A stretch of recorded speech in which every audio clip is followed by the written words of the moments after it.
Most people think dinosaurs are the most bizarre animals to ever walk the earth. But what if I told you it's not even close? Because when you have animals that look like this, and whatever the hell that is, you can see dinosaurs are just the tip of the iceberg for what evolution has to offer. And in this video, we're just gonna go over animals that just seem to get weirder and weirder, threading the needle between real life encrypted so closely you can barely tell the difference. Such as the entelodons, or as I like to call them, the hell pigs. If you're wondering why, then maybe you need to get your eyes checked, because these guys looked and acted like something straight out of a Dark Souls game. Truth is though, despite this nickname, we're not exactly sure where they belong on the mammalian family tree. They kind of look like a boar and have hooves like them, but then they also have long legs like deer and hunchback like bison.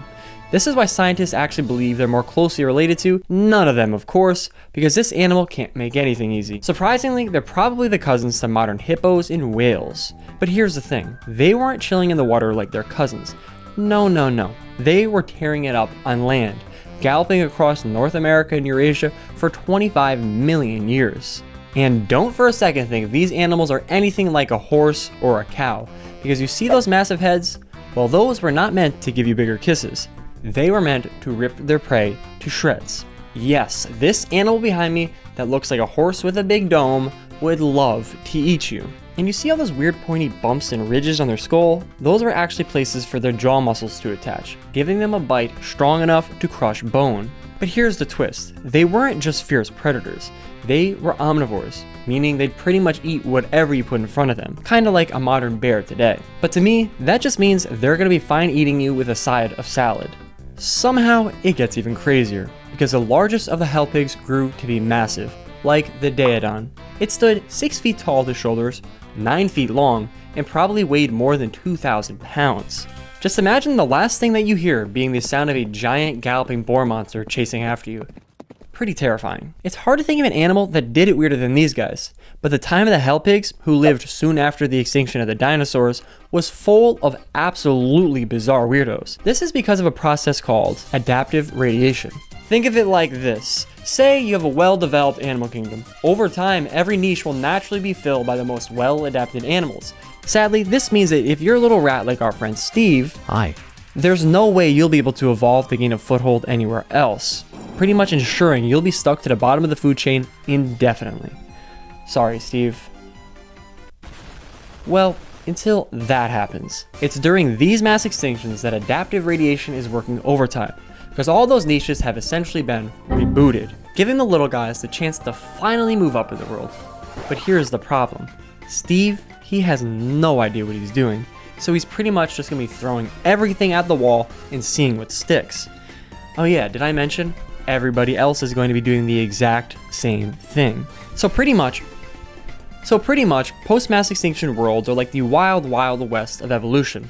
There's no laws, no rules, and it's really just a place to be filled up by the weirdest creatures. And eventually leads us to things like the hell pigs, as well as all sorts of other outlandish animals like Bascus, who took all the adaptations of its croc relatives and threw them right out the window. Because while its croc cousins were perfectly content living in the water, Bascus decided to live fully on land, a decision driven purely by hunger. Because when the food is out there and you're in here, what are you gonna do? Grow some legs, of course, and that's exactly what they did, developing these bad boys, which some scientists actually believe would be strong enough to allow them to run on just their hind limbs, which makes this next adaptation all the more interesting. Hooves. Yes, you heard that right.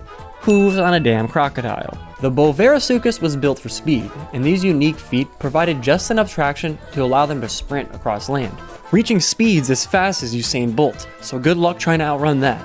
They also changed their teeth. You see, most crocodiles we know today have teeth designed to hold on to their prey, allowing them to drag animals into water and drown them. A great strategy, but for the Bascus, not so much, which is why they traded those out for teeth that were serrated and blade-like. As you might imagine, teeth like knives are excellent for slicing flesh, and a perfect choice for a terrestrial carnivore. All these weird adaptations made the sprinting crocodile one of the most formidable predators of its time. But let's be honest, evolution was clearly just trying to copy from its previous work with this guy. However, for our next animal, evolution might have been just trying to copy from its nightmares, because what you're about to see is pure nightmare fuel. Exhibit A, Seriously, I would not blame you for thinking this thing is a literal spawn of Satan. What's funny is that for most animals, their skeletons look a lot creepier than they do in real life. But for the Gumphotheres, an ancient relative to the elephants, I'm not sure which is more unsettling. Ugh. What sets them apart was their jaw-dropping dental arrangement. You see what I did there? Because unlike modern elephants who only had 2 tusks, the Gumphotheres wanted more, doubling up by throwing 2 extra tusks on their lower jaw. Now, not every member of this genus looked like a Lovecraftian horror monster. Some did look relatively normal, but others looked like they took my grandma's walker and taped it right to their face. And the weirdest of them all were the ones with the shovel mouths. I mean, seriously, what the hell? Apparently, they use these teeth to dig for roots or maybe rip bark off trees.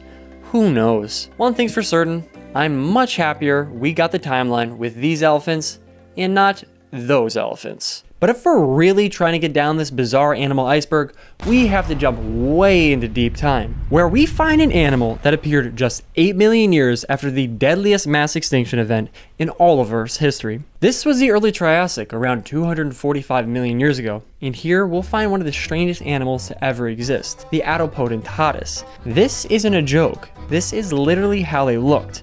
This shocking appearance was caused in part by their lack of pants, but mostly it was their weird mouths. Originally, it was believed to have gone straight down their face, like some sort of zipper, but recent fossils have revealed that the mouth actually went horizontally, giving them their distinctive vacuum-shaped appearance.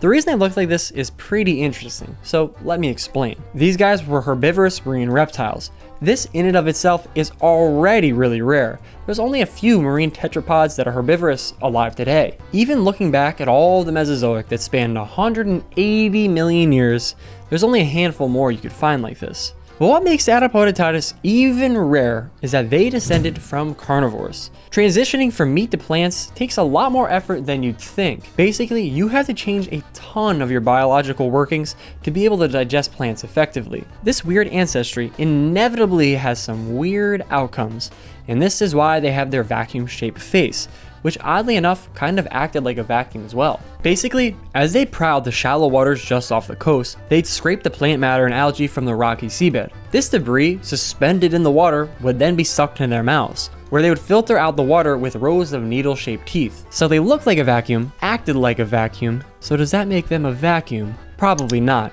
but who knows, maybe they sounded like one. But before we move on to the weirdest creature of all time, we have to have some honorable mentions, of course. Take a look at the terror bird. Some of these guys grew to be up to 8 feet tall, and they would use their beaks to stab you. Next, we got the Dinosaurs, basically a stegosaur with a shell. Very weird. Lastly, we got Dinosaurs. These guys were aquatic reptiles that stretched nearly 20 feet long, and most of that was made up by their incredibly long necks. But the overall strangest animal of all time, hands down, has to go to the Tolly monster. It was alive 300 million years ago, and still, no animal has been able to match its uniqueness. I guess that's the nice way to put it. It basically looks like it just came out of the game Spore. I can't really tell if no animals resemble it, or if it just looks like a bunch of different animals put together. Regardless, they're about 6 inches or maybe a foot long. They had long tapered bodies like a squid, a trunk-like snout with a claw on the end that maybe was their mouth. But the most bizarre thing of all is that scientists have no idea where they evolved from. On the Tree of Life, these guys are way over here. And every time someone tries to classify them, a few years later, somebody comes up with the exact opposite conclusion. Is it a vertebrate? Is it invertebrate? I have no idea, but maybe you do, so leave it down below. But if you don't know the answer, why don't we all just enjoy how messed up this thing looks until someone solves that mystery. It's easy to forget when looking at these animals that each and every one of them, at one point or another, were living. These aren't some creatures from another world, but animals that would eat and breathe just as you and I do today. I think it's that part that just freaks me out the most. But that's all I have for now. I hope you enjoyed all these weird animals. Thank you for watching. Please like and subscribe. And of course, Jehona out.